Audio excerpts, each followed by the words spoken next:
Natsuki, I know that you of all people have had to deal with judgment from others based on the things you like, such as manga or anime.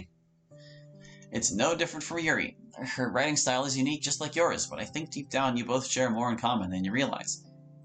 Doubtful. Anyway, and that's all there is to that. But we put one more point on the Yuri chart. That's what's really important there. Okay, unrestrained. Let's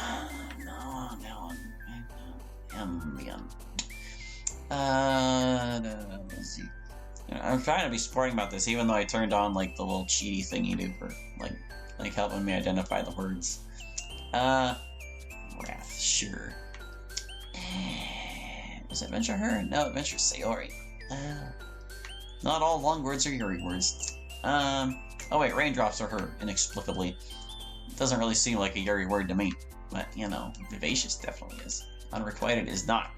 Well, that is another one that seems like it would be Yuri, doesn't it? Inferno. Uncontrollable. I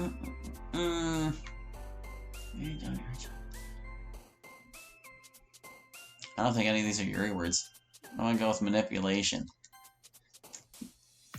Sure, the syllables. Infinite should be? Yeah.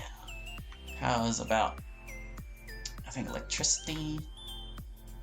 You'd think scars would be too, but no, that's Sayori. There are just a lot of poem words like that that just don't quite line up in the original. Heaven sent. Let's see, infallible. Was landscape? I know explode was, wasn't it? Yeah, explode. I missed. Philosophy? Yeah. Literature's manga. You can't fool me.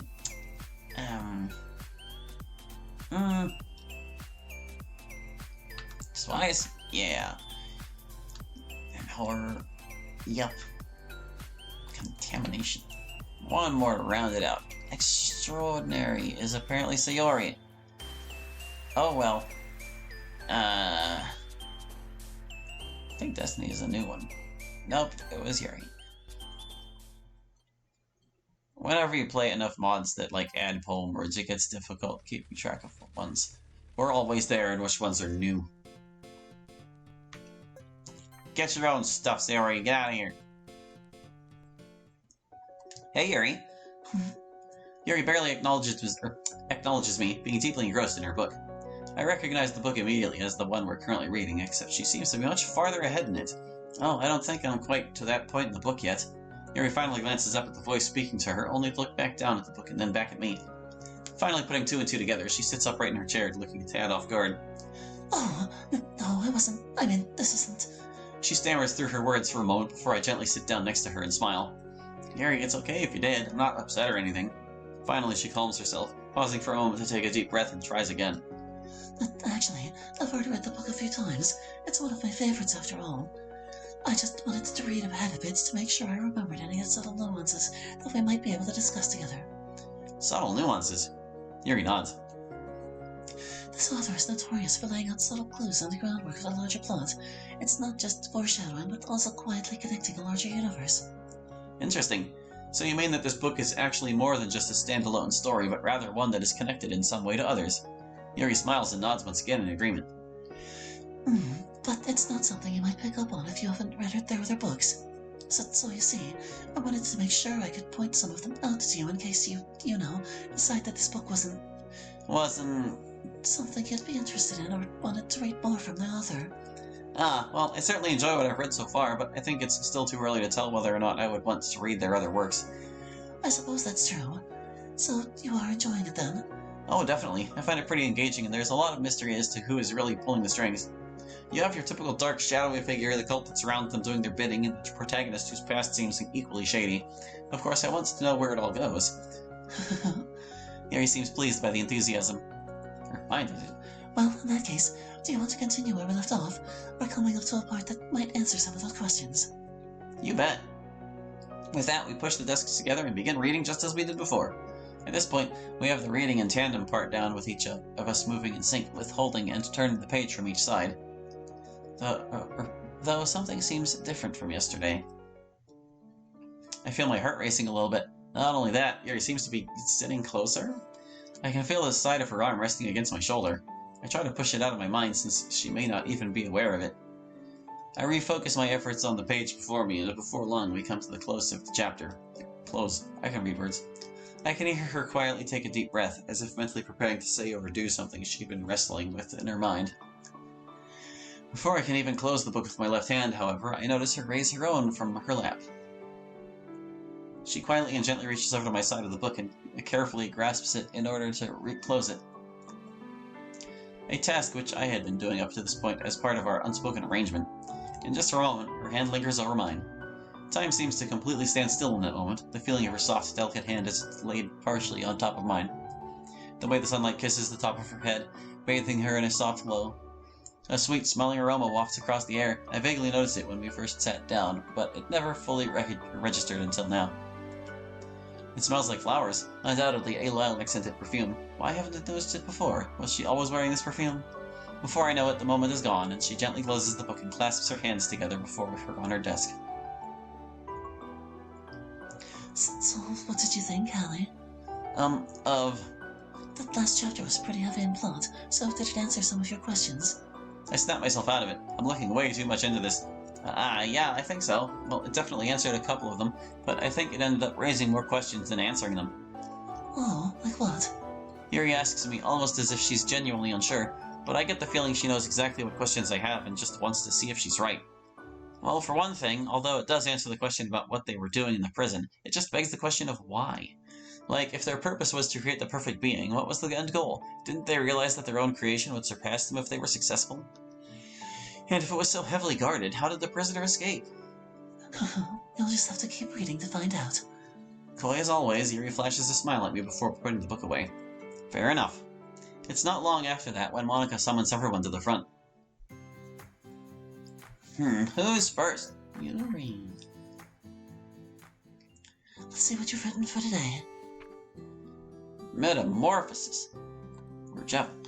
I find myself lost in the forest. Bright and beautiful, but the beauty fades when darkness comes. I passed a tree I thought I'd seen before. Looking closer, I noticed a cocoon on one of the branches. A caterpillar is a curious thing. It spends part of its life wrapped in a warm silk. On the outside, everything seems calm. Underneath, turmoil and reformation. Transformation from one being into another. The world doesn't see what the caterpillar must endure under the surface. Some say it becomes more beautiful, but beauty means nothing to the caterpillar. It's merely a change from one state to another. Well, actually, fun little fact about butterflies. They can, detect differences in patterns, down to extremely intricate details, and the way they choose to mate is, based on each other's wings. It's pretty neat. So they at least appreciate it on some level. Flowers don't stop just before they bloom. Birds don't stay in their nests forever, and the caterpillar eventually emerges from its cocoon. It's easy to sit or stay wrapped up where it's safe and warm, but a life worth living can't hide forever. It was then I realized I wasn't imprisoned within this forest. I was imprisoned within myself. So I shed my doubts, my fears, my worries, for I had wrapped myself up in them like a cocoon. Free of my silken shackles, I took to the skies and soared high above the trees. Yuri stares at the poem with a surprised expression on her face. Do you like it? Hallie, this one might even be better than yesterday's. How did you even pick up on this so quickly? Just yesterday, I was telling you the kind of techniques worth practicing. You're a good teacher, Yuri.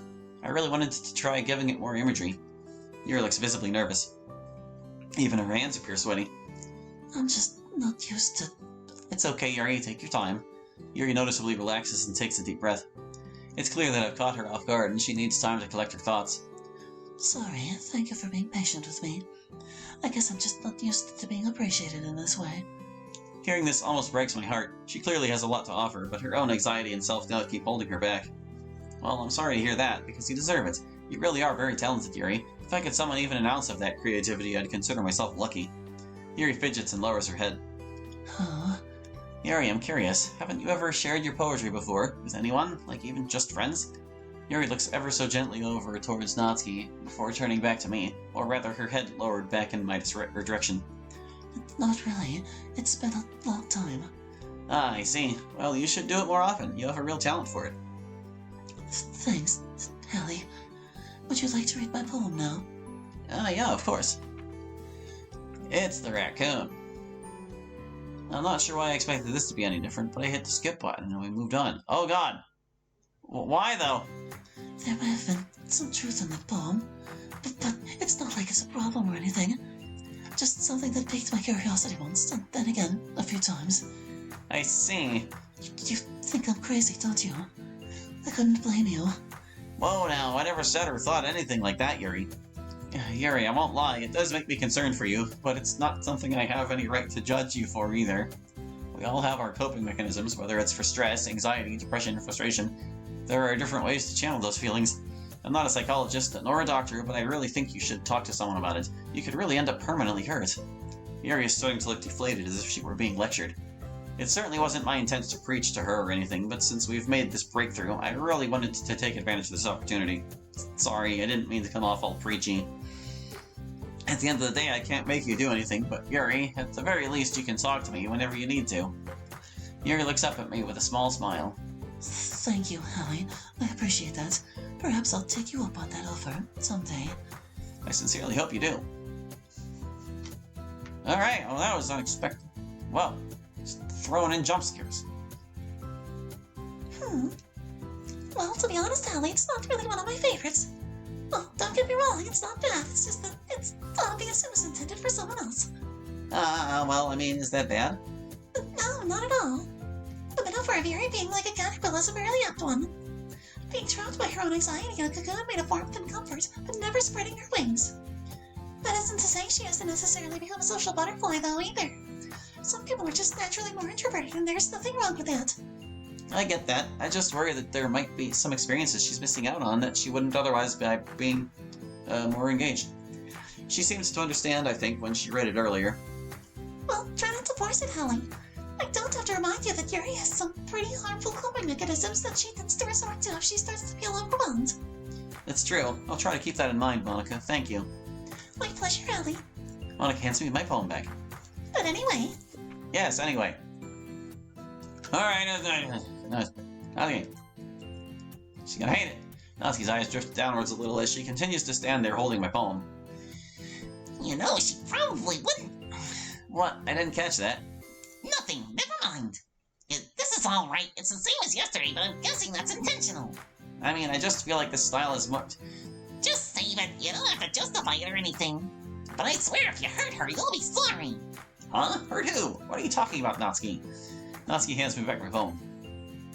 Oh, she's not gonna elaborate on that. Yeah, you know, it's kind of dark and full of symbols and metaphors. Or matadors.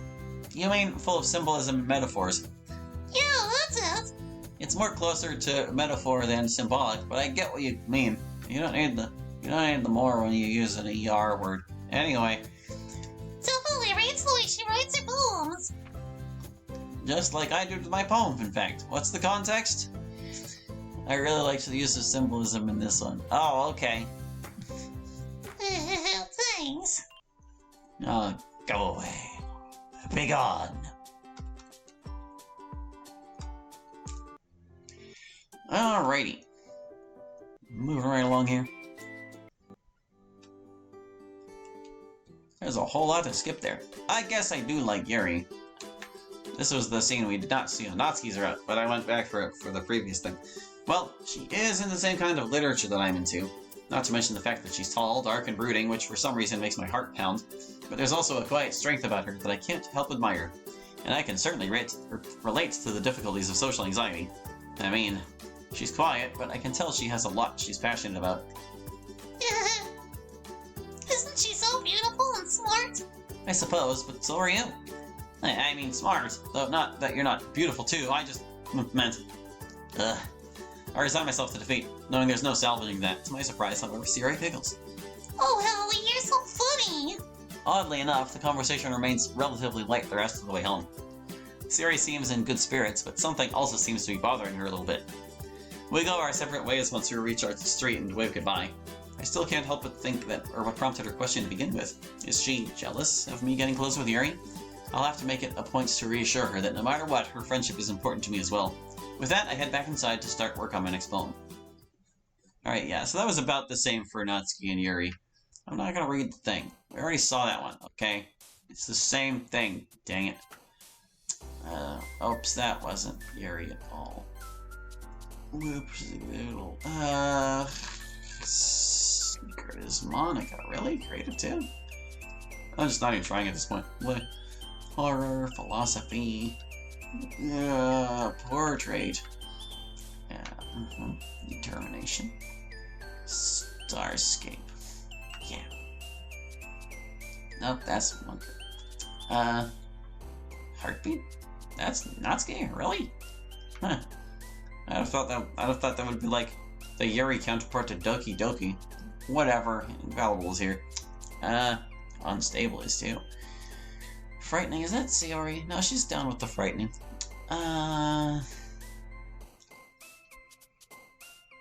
Meager? Yeah, meager. Tragedy. No, tragedy's the one she's not down with. Frightening's okay, but tragedy? No. I don't think there's a Yuri word here. Unless a revelation. Nope. We're just gonna check and make sure. None of these are Yuri words? Not a single one? Nope. Alright, I'm going with revelation then. Massacre. Analysis. Analysis, if you will. Eternity? Yeah. How's about judgment? And was Journey her? Yeah, Journey. Ambient. Almost there. There we go. Keep.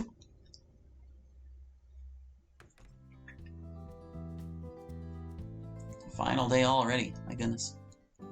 I make my way over to Yuri's desk. I've started to become really engrossed in our book, though if I'm being honest, I think it's a bit more about the person I'm reading with rather than the story itself.